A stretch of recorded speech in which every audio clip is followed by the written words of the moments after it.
I've been in law enforcement for over 16 years here in Texas and have seen more than my fair share of tragic, creepy, and downright unexplainable things on the job. From murder scenes to suicides to fatality accidents, sometimes a place just feels different.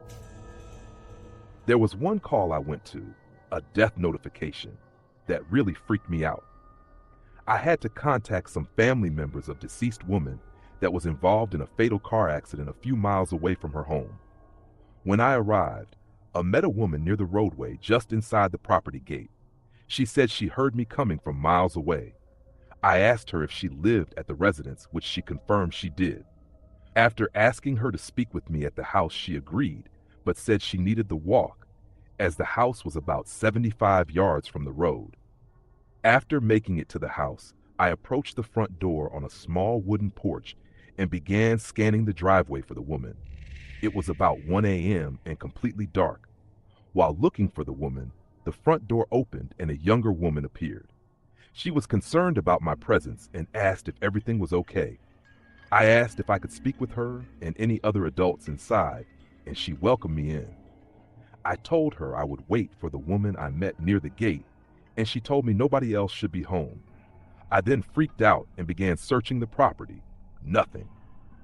After entering the residence, I told her and her husband the news about Susan, which ended up being her mother. She said her mother moved in a few months back after her father had passed and wasn't handling it well. While she and her husband were comforting one another, I began looking at photos on the wall. There was this picture of a mid-aged woman that stuck out to me. She was a younger version of the woman I spoke with near the gate. While looking at the picture, the daughter confirmed that was her mother, the woman that passed in the wreck.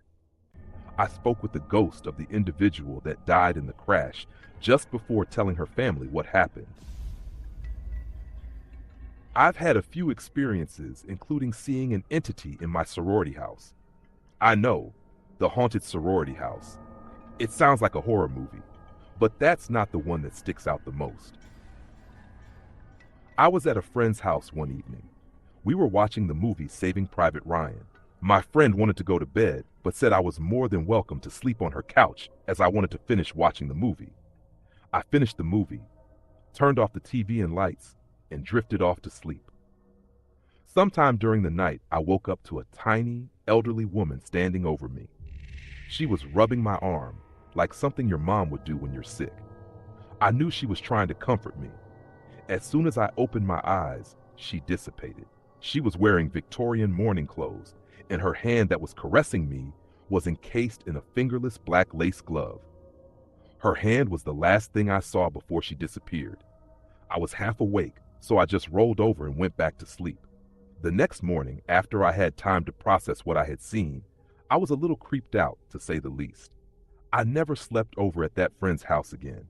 For context, my friend lived in a small MCM ranch house. It was obviously built in the 1950s or early 1960s. The woman I saw did not match the house.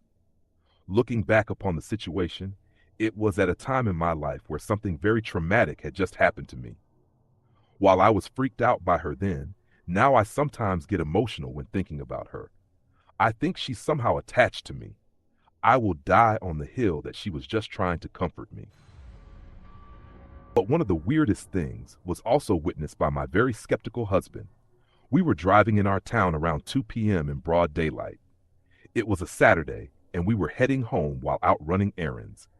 We turned off a busy commercial road onto a wooded residential street that has a large apartment complex on one side and a wooded park on the other.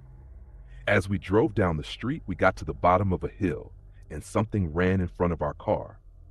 It was shaped like a dog, but it was see-through or reflective, yet shimmery almost exactly like when the predator goes invisible.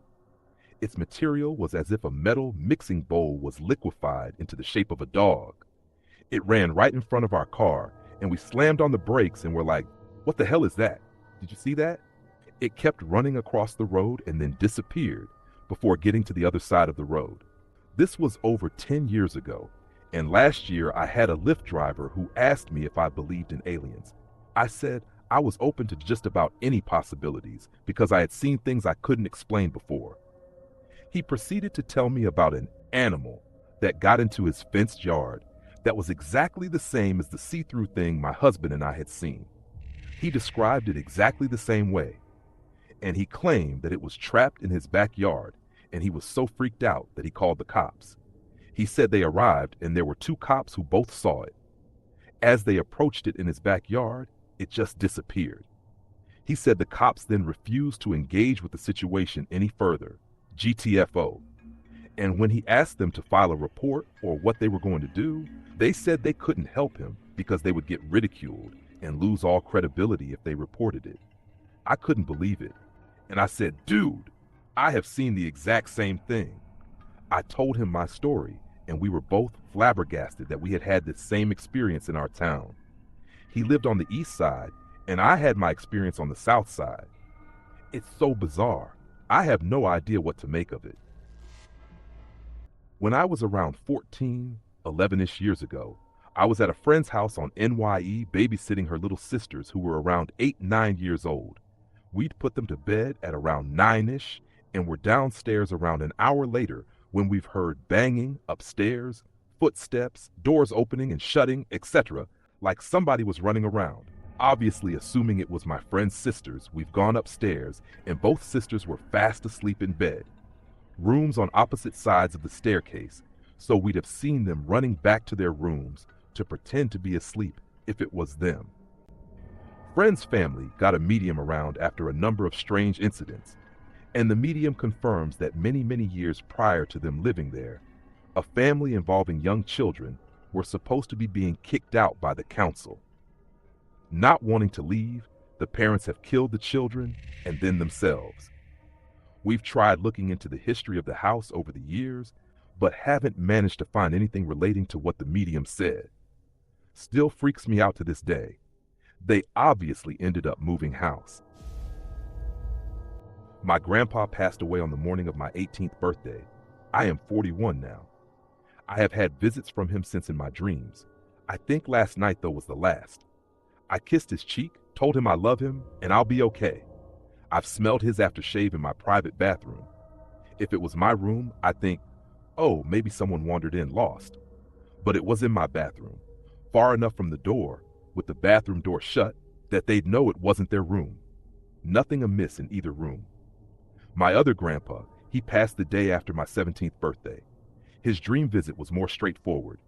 I got to hug him. He was always the best hugger. And we said our goodbyes, and I love yous. A few years ago, before I moved to where I am now, I felt as if someone put a hand on my back as I was going up some rather steep stairs. Also, Tiger and his doggy sister would act odd around the stairs, staring at the basement door and such. When I was in the hospital 11 years ago, I was in pretty bad shape and I needed a nap. I was bone tired, and someone kept waking me up with a hand touching my ankle. But there was no one around, no one in the hallway, and when I asked the nurses, they hadn't seen anyone. I softly said, I'll be okay. I just need a nap, okay? And no one woke me up after.